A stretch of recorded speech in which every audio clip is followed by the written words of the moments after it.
পরে নাহিদ আমাকে একদিন ফোন দিল, ভাই আমি তো একটা জায়গায় লুকায় আছি, খুব বিপদে আছি। তো পরে আমি বললাম তুমি কোথায়? বললো আমি বেড়াই।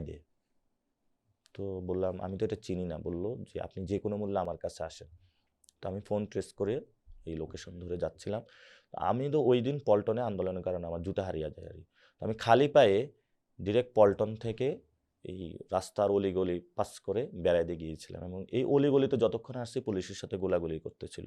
একটু পরে যায় দেখি একটা বাচ্চা ছেলে লাশ শুয়ে আছে, এবং তার মা ভাবলো টাকা তুলতেছে। আমি বললাম যে কি হয়েছে? বললো যে ওকে রামপুরা ব্রিজে মেরে ফেলছে, ওকে কবর দিব, যে এই টাকা নেই। ওই সময় কিন্তু অনেক ধরনের মানুষ ছিল যাদেরকে মেরে ফেলছে, এবং ফ্যামিলি অত বিত্তশালী ছিল না, এবং হুম। অনেক লাশ পড়েছিল যাদের কবরস্থ করতে হয়েছে।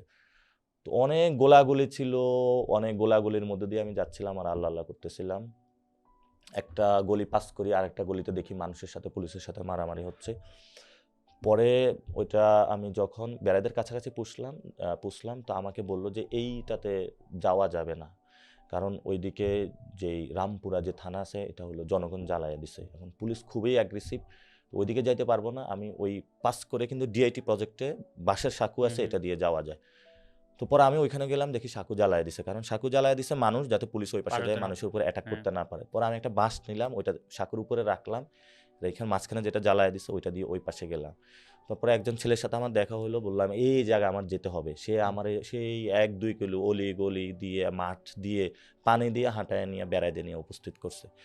গিয়ে দেখি নাহিদের খুঁজে পেলাম একটা ছাদের উপরে চুপ করে বসে আছে, প্ল্যান করতেছে কি করবে। আমি বললাম কি হয়েছে? বললো ভাই সবাই তো লুকিয়ে গেছে, আমি লুকাবো না, কারণ আমার আন্দোলনটা চালাই দিতে হবে। তো আমি বললাম ঠিক আছে, কারণ আন্দোলন যেহেতু চালাইতে হবে, তো আমিও যেহেতু আচ্ছা ঠিক আছে, আমি তোকে ট্রাস্ট করি, ও যেহেতু বলছে আন্দোলন তাহলে আমাদের। ওই সময় আন্দোলন সবাই লুকায় গেছে, হুম। একটা অবস্থা। পরে বলল যে আমাদের পরামর্শ দিলে তোমরা মোবাইলগুলো অন্য জায়গায় রাখে আজকে রাত্রে এখানে ঘুমাইতে হবে, এক বাসায় আমাদেরকে আশ্রয় দিলেও।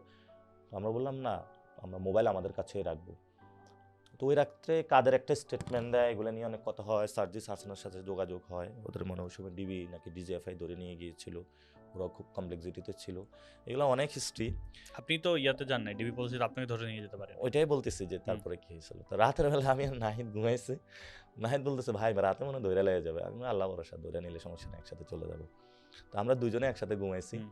রাতের বেলা হলো এই আওয়াজ, নিচে ৫-৬ গাড়ির ডিবি, গোয়েন্দা পুলিশ সবকিছু উপস্থিত। তো আমরা ৩ তলায় ঘুমিয়েছিলাম, বাসাটা ৩ তলা ছিল। তো ৩ তলা থেকে আমি আর নাহিদ হলো ছাদে চলে যাই। ছাদে যাইয়া দেখি এত বড় বড় অস্ত্র, বিশাল অস্ত্র নিয়ে সবাই উপস্থিত। আমি বলি নাহিদ চল এখান থেকে লাফ দেই।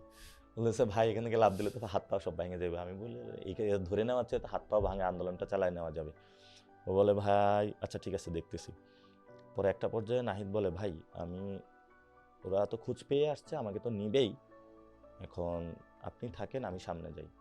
ওরা তো উঠে খুঁজতেছিল নাহিদ কই, নাহিদ কই, নাহিদ কই।